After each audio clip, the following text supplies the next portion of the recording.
La problématique énergétique, je dirais au sens large du Maroc, s'insère vraiment dans un cadre qui dépasse, à mon avis, largement le pays.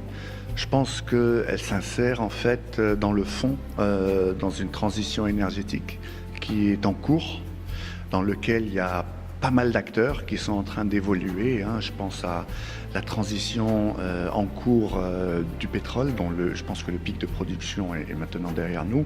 Donc on passe maintenant par un pic gazier.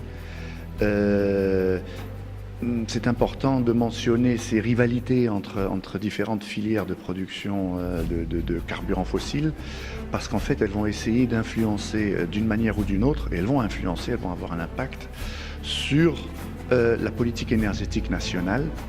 Je pense que ce qui est très intéressant à souligner dans ce cadre-là, c'est que notre principale ressource minérale est considérable si on pense à la ressource des phosphates. Ce qui est intéressant, et je l'avais mentionné auparavant, c'est cette corrélation qu'on a entre nos exportations de phosphates, bruts et acides phosphoriques transformés, est exactement équivalente à nos importations de produits énergétiques. Et donc on voit ici une corrélation parfaite, et c'est assez intéressant parce que ça va nous permettre justement d'utiliser, à mon avis, cette ressource qui est significative pour le Maroc et pour le reste du monde, puisque le Maroc détient 75% des réserves mondiales de phosphate, qui est un élément fondamental pour la vie, pour les fertilisants. Donc on ne peut pas avoir 9